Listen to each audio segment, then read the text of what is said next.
gonna think, what do I think of? Pastor Ray. Right? If I don't think much of him, then that's a bad example. If you say, Pastor, he ain't nobody, he ain't better than me, you dismiss the whole thing based upon who I mentioned. So Paul says, it's like Christ, it's like God. But now, I ain't talking about it. I'm kidding. So the bottom line is, watch this. If Jesus Christ is not your reference, then everything loses relevance. If he's not my reference, then nothing is relevant. And the thing that we really have to understand is, watch this. That chapter that we quote so much was never even talking about marriage between a man and a woman. It was never talking about marriage between a man and a woman. It was talking about the church in Christ. But he says, let me use an example that you'll understand. Husband and wife. Then he goes down and says, this is a great mystery. But the only way you can pull it off is through humility. I've had conversations with her, and at first, and sometimes it's tough to get it. Because you've got your mindset on one thing, and the whole time she's saying, I said that already. Anybody hear me? I already said that. You're not listening. And it hurts to hear that sometimes. I am listening. And sometimes we do to an extent. I'm listening only to bring back what I want to say. I'm not listening for y'all back. I just want to say what I want to say. And for some reason, I feel like it's going to make me feel better. Does it ever make you feel better? Is it? Yeah, sometimes. Yeah, but the fact that you got to release it. The thing is, a lot of times what I've learned is, it's just temporary. Because you still don't have enough trust to believe that maybe the next go round or in the future, you won't have to go through what you just went through. Jesus is telling her, if you knew who I am, you would have come here to draw from this. You would not have come to draw from this natural well. But you would have come asking me for a spiritual renewing of your spirit. Amen. And I would have given you the living water that would have quenched your thirsting soul. Hallelujah. Amen. It's time for us to move away from materialistic things and begin to encounter the spiritual things that God has for us. Now here's the thing. This woman brings her resources. Now I spoke about it before. She brings her resources and she let the Lord know, I have what I need to get water. But what do you have? Since you want to tell me about a spiritual water, a living water, what is it that you have, sir, that can give me or produce this living water? This is not my message, but I was reading this in the Psalm of Solomon for my wife here. Psalm of Solomon 1 and 8. If thou knowest not, O thou fairest among women, go thy way forth by the footsteps of the flock, and feed thy kids beside the shepherd's tent. I have compared thee, O my love, to the company of horses in Pharaoh's chariot. Thy cheeks are comely with rolls of jewels, thy neck with chains of gold. We will make thy borders of gold with spurs of silver. And in the 11th verse it says, behold, thou art fair, my love. Behold, thou art fair. Thou hast dove eyes that watch me through the night. And the Lord one day told me, he said, shut down your computer. I said, okay. He said, shut down your computer for 24 hours. No phone calls, nothing, 24 hours. I said, all right. I shut it down, went laid on the couch. Lord had me lay on the couch like a therapy session. And he said, how do you feel? I said, I'm good. I said, I know what he was talking about. I said, I'm good, he did what he knew how to do, I'm not mad at him. That's what he was taught, what have you. I'm saying it because that's what I know I'm supposed to say. Y'all ask me again, how do you feel? same question. And he kept asking me until something came out of me that I did not know was there. I said, okay, I hate him and I wish he was dead. And when I said that, I cried on the way because I did not know that had got up in me. And that's why it's important for us to spend time with Christ Jesus, because God will reveal some stuff in you that you have hidden and you even hid from yourself.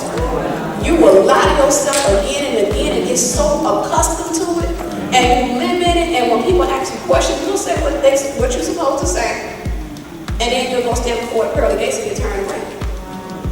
Because you did not have forgiveness. So when I said it, I started crying. And I said, God, I'm so sorry, I'm sorry. He said, no, that's what I wanted. I wanted you to confess it so I can deliver you from it. We can't allow what happened to us in the past and our fear to continue to keep us in bondage and use that as an excuse to disobey God. Because at the end of the day, the Bible is very clear. Without faith, it is impossible to please God. And He has not given us a spirit of fear. So if He has not given us a spirit of fear, who gave it to us? The enemy himself. And the enemy, he uses that to keep you in bondage. But he can only do that if you let him. Because the interesting about it is, and the enemy doesn't want you to know that, the very thing that you're afraid of is actually where your healing is found. That is where your healing is found. Because the thing is, confession breaks the power of secret sin. Confession brings the light into the darkness of that secret sin, and that sin will no longer have the same power over you anymore because the light has come inside of it. Because I know for me, as I've told you guys, I've struggled greatly with my thought life for years, from lustful thoughts to worried thoughts to anxiety to pride even. And it wasn't until I actually started confessing those things to other people that I actually began to break free from it, because the light was coming into the darkness of that situation. First of all, I was 16, he was 18 when we got married. We knew nothing about marriage. Yes, raised up in the church, so was he. But there was no father in the house. So fathers, it's important for you to love on your daughters, yes, call them beautiful, date them, because if you don't, they will look for it in someone else, such as I did. At 16 years old, my mother tried to tell me right from wrong, but there was no dad there. And I longed to hear those things from my father. But of course he wasn't there.